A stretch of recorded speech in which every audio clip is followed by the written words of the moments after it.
অহংকার। অহংকার খুব ছোট্ট একটি শব্দ, তাই না? কিন্তু এই শব্দের মধ্যে লুকিয়ে রয়েছে মানুষের পতনের অন্যতম কারণ। যে যত বেশি অহংকার করবে সে তত বেশি পিছনেই রয়ে যাবে, সামনের দিকে এগিয়ে যেতে পারবে না। কারণ যেখানে অহংকারীকে আল্লাহ নিজেই পছন্দ করেন না, সে সামনে যাওয়ার কোনো প্রশ্নই আসে না। বিসমিল্লাহির রহমানির রহিম। আসসালামু আলাইকুম। আমি ইয়াসমিন আক্তার, ইয়াসমিন হিয়া ব্লগে জানাচ্ছি সবাইকে স্বাগতম। দেশ ও দেশের বাইরে, কাছে বা দূরে, যে যেখান থেকে আমার ভিডিওটি দেখছেন বা দেখছেন না, আশা করি আলহামদুলিল্লাহ সবাই ভালো আছেন। আমরাও আলহামদুলিল্লাহ অনেক বেশি ভালো আছি। গত বছরে ভেবেছিলাম একটি চার্জার ফ্যান কেনা দরকার, তবে গত বছর তো কোনো রকম কাটিয়ে দিয়েছি, ফ্যান কেনা আর হয়নি। তবে এবার কিন্তু না কিনে পারলামই না। এই চার্জার ফ্যানটা কেনা হয়েছে বিশেষ করে জুনানার জন্য। জুনানার মাথাটা অনেক বেশি ঘেমে যায়, বাচ্চাদের শরীরে এমনিতেও গরম বেশি। তবে জুনানার এরকম অবস্থা হয়, মনে হয় যেন সে গোসল করে এসেছে, মাথার পুরা চুল ভিজা থাকে, সে চুল কাটতেও দিচ্ছে না। সে চুল বড় করবে, সামনে দিয়ে জুটি কাটবে, মেয়েদের মতো দেখাবে। তো ছোট মানুষ, সে যেরকম বুঝেছে সেরকমই বলে, তার ইচ্ছা চুলগুলো বড় করবে। আমারও অনেক ইচ্ছা ছিল, তবে গরমের জন্য একবারও পারিনি। তো এবার কিন্তু সে নিজেই বুঝে ফেলেছে, নিজেই আর কাটতে দিচ্ছে না। তো আমিও আর জোরাজুরি করছি না। তবে গরমের থেকে বাঁচার জন্য তো কিছু করতে হবে, সেজন্যই কিন্তু এই ফ্যানটা নিয়ে আসা হয়েছে। ফ্যানটা আনার পরে আমি চার্জে দিয়েছি, 8 ঘন্টার জন্য চার্জে দিতে হবে। দেখেই বুঝতে পারছেন ওয়ালটন থেকে ফ্যানটা আনা হয়েছে, দেশি পণ্য, কিনে হন ধন্য। এই ফ্যানটা কিন্তু মোটামুটি বড়ই আছে, একদমই ছোট না। 6,000 টাকা নিয়েছে, তার সাথে দেখুন একটা রিমোটও দিয়েছে। ইচ্ছে করলে এই রিমোটের মধ্যে চাপ দিয়ে দূর থেকেই আমি ফ্যানটা ছাড়তে পারবো। এখন পর্যন্ত যারা আমার ভিডিওটি দেখছেন অথচ একটি লাইক দিতে ভুলে গিয়েছেন, তাদেরকে অনুরোধ করব এই ভিডিওতে একটি লাইক দিয়ে দেবেন।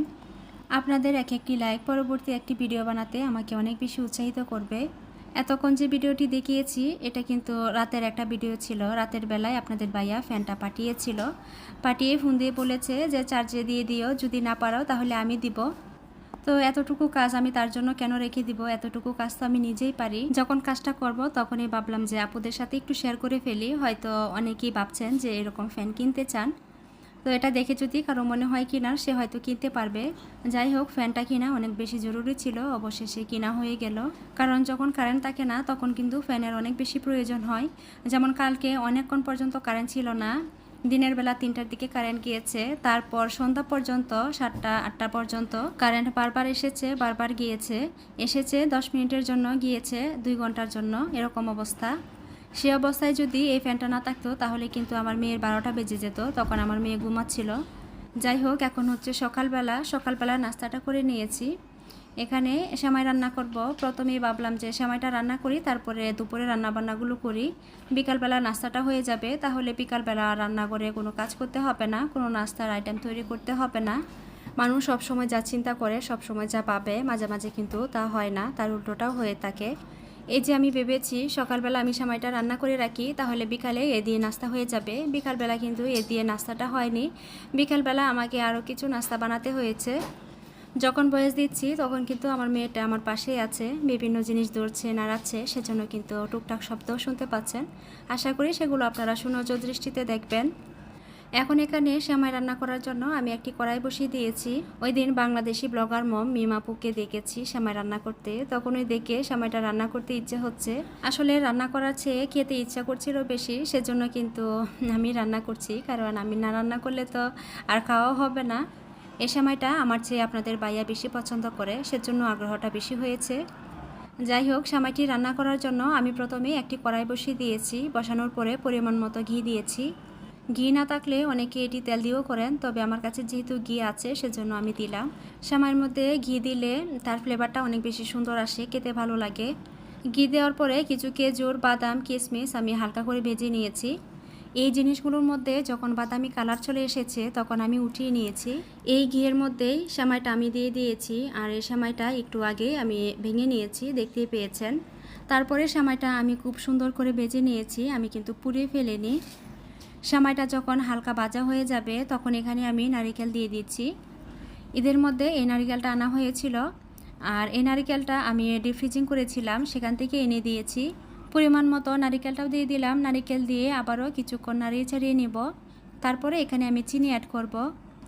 এই সেমাইটা গত ঈদেও আমি ট্রাই করেছিলাম, তবে হয়নি, আমি সাকসেস হতে পারিনি। কারণ সেমাই বানাতে গেলে কিন্তু অনেক কিছু নষ্ট হয়ে যায়, সেজন্য পরবর্তীতে আর সাহসও পাইনি। তো ওই দিন মিমাপুকে দেখে ভাবলাম যে রান্না করি, একবার নষ্ট হয়েছে তো কি হয়েছে, সব সময় যে নষ্ট হয়ে যাবে এরকম তো আর না। আসলে মানুষ যখন প্রথম প্রথম একটা কিছু করতে যায় তখন তো ভুল ত্রুটি হয়ই। একটা জিনিস না করতে গেলে কিন্তু বোঝা যায় না, শেখা যায় না। সেই জিনিসটা যখন আপনি বারবার করবেন তখন কিন্তু সেটা আপনার আয়ত্তে আসবে। চিনিটা দিয়ে আবারও মিশিয়ে নিয়েছি, নেওয়ার পরে এখানে অল্প পরিমাণ দুধ দিয়েছি। কালকে রাতে জোনানাকে দুধ খাওয়ানোর পরে অল্প দুধ আমি রেখে দিয়েছিলাম। ভেবেছি আজকেই সময়টা রান্না করব, আর দুধের মধ্যে সরও জমে গিয়েছে, দেখতেই পেয়েছেন। সর সহই আমি দুধটা দিয়ে দিয়েছি। দেওয়ার পরে ভালো করে নাড়িয়ে ছাড়িয়ে এখানে একটু গুঁড়া দুধও দিলাম। যতটুকু টেস্ট বাড়ানো যায় সেই চেষ্টাটাই করছি। আগেই বলেছি আগের বার সফল হতে পারিনি, তবে এবারও যে সফল হয়েছি ঠিক তা না, এবারও কিন্তু কিছু গোলমাল হয়েছে, তবে সেটা আপনাদের সাথে পরে শেয়ার করছি। তো এখন সর্বশেষ আমি যে জিনিসগুলো বেঁচে রেখেছিলাম এগুলো দিয়ে দিলাম। দেওয়ার পরে এখন সিদ্ধর জন্য আমি অপেক্ষা করব। এদিকে অপেক্ষা করতে করতে ভাবলাম যে আমি তেলের বয়ামটা খালি হয়ে গিয়েছে, এখানে তেলটা রিফিল করে নেই। তো তেলটা রিফিল করতে করতে দেখলাম যে সেমাই হয়ে গিয়েছে। এই পর্যায়ে এসে এখন পর্যন্ত যে জিনিসটি বলাই হয়নি সেই জিনিসটি বলে নেই, সেই পুরনো একটি কথা। এখন পর্যন্ত যারা আমার চ্যানেলটিকে সাবস্ক্রাইব করেননি, আমাকে ভালোবেসে আমার পাশে যদি থাকতে চান, তার সাথে আমার কথা বা কাজ যদি আপনাদের কাছে একটু হলেও ভালো লাগে, তাহলে প্লিজ আমার চ্যানেলটিকে সাবস্ক্রাইব করে নেবেন। পাশে থাকা অল অপশনটা অবশ্যই অন করে নেবেন।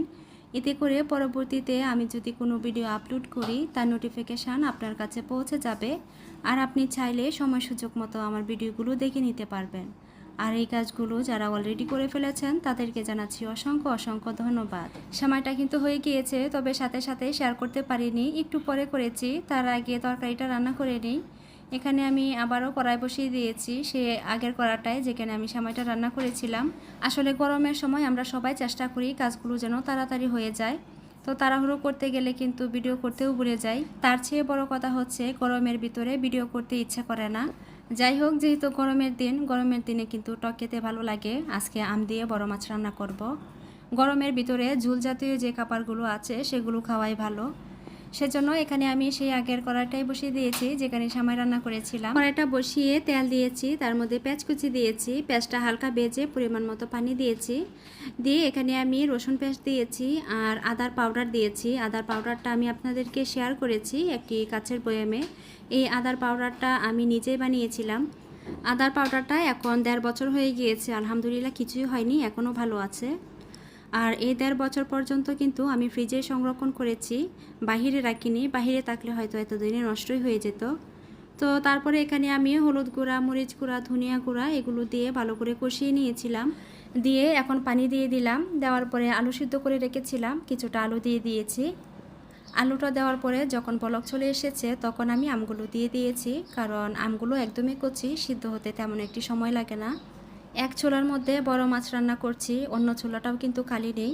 অন্য চুলার মধ্যেও তরকারি রান্না করছি, ডাল দিয়ে পোশাক বসিয়েছি, সেটাই একটু শেয়ার করে দিলাম। এদিকে বড় মাছের মধ্যে 2টি কাঁচামরিচ দিলাম। দেওয়ার পরে আবারও একটি উঠিয়ে নিয়েছি, ভাবলাম যে হয়তো জুনায়না খেতে পারবে না, সেজন্য উঠিয়ে নিয়েছি। 2টি কাঁচামরিচ দেওয়াতে যদি জাল বেশি হয়ে যায় সেই চিন্তাতেই আসলে উঠিয়েছি। আসলে মায়ের মন বারবার মনে হয় যেন জাল বেশি হয়ে যাচ্ছে, কম হয়ে যাচ্ছে, এসব চিন্তা মাথায় রেখে রান্নাটা শেষ করতে হয়। আমরা যারা ব্লগ করছি আমি জানি আমরা সবাই সুন্দর একটি ভালো মন মানসিকতা নিয়েই এসেছি। সবাই যেন সবার লক্ষ্যে ঠিকমতো পৌঁছাতে পারি সেই চেষ্টায় কিন্তু প্রতিনিয়ত সবাই করে যাচ্ছি। আমার জন্য সবাই দোয়া করবেন। আর কয়েকটা সাবস্ক্রাইবার বাকি আছে, তাহলে হয়তো আমি একটা ধাপ পার করতে পারবো। এখন পর্যন্ত অনেকেই আমার চ্যানেলটিকে সাবস্ক্রাইব করেছেন, আবার অনেকেই কেটে নিয়েছেন। আসলে তাতে কোনো দুঃখ নেই, তাতে দুঃখ হওয়ার কথাও না। কারো যদি আমার ভিডিওগুলো ভালো লাগে সে দেখবে, যদি কারো ভালো না লাগে সে দেখবে না। তবে এখন পর্যন্ত যতগুলো সাবস্ক্রাইবার আমার চ্যানেল থেকে উঠিয়ে নিয়েছেন ততগুলো যদি থাকতো তাহলে কিন্তু এতদিনে একটা ধাপ আমি পার হয়ে যেতে পারতাম। যাই হোক, এই নিয়ে কিন্তু আমার ভিতরে তেমন কোনো আক্ষেপ নেই, কারণ আল্লাহ যখন চাইবে তখন কিন্তু কেউ আটকাতে পারবে না। তবে সবার কাছে আমার একটাই চাওয়া, সবাই আমার জন্য সবসময় দোয়া করবেন। তার সাথে সবাই চেষ্টা করবেন সৎ থাকার জন্য। সৎ থাকলে দেখবেন আপনার সাফল্য একদিন না একদিন হবে ইনশাল্লাহ।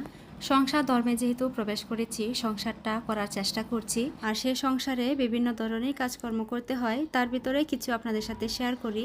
এক একজনের কাজকর্ম এক এক রকম হয়, এক একজনের লাইফস্টাইল এক এক রকম হয়, কারোর সাথে কারো মিলানো যাবে না। তারপরও কিছু কিছু ক্ষেত্রে অল্প অল্প মিলেও যায়, তবে একেবারে যে মিলে যাবে এরকমও না।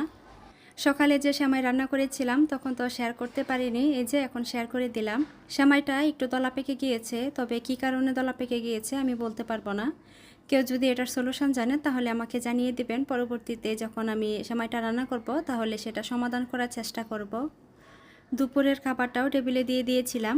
এখন হচ্ছে বিকালবেলা কিছু রোল ভেজে নিয়েছি, কিছু সমোসা ভেজে নিয়েছি, তবে সেটা শেয়ার করা হয়নি। জুনাইনার বাবাকে গ্রিন টি করে দিলাম। এখন হচ্ছে সন্ধ্যার পরে জুনানাকে পড়তে বসিয়েছিলাম। তার ভিতরে দেখুন গ্লাসটা ভেঙে ফেলেছে। ওকে পানি দিয়েছিলাম, পানি খেয়ে সামনে রেখে দিয়েছিল, হাতে নাড়া লেগে গ্লাসটা ভেঙে গিয়েছে।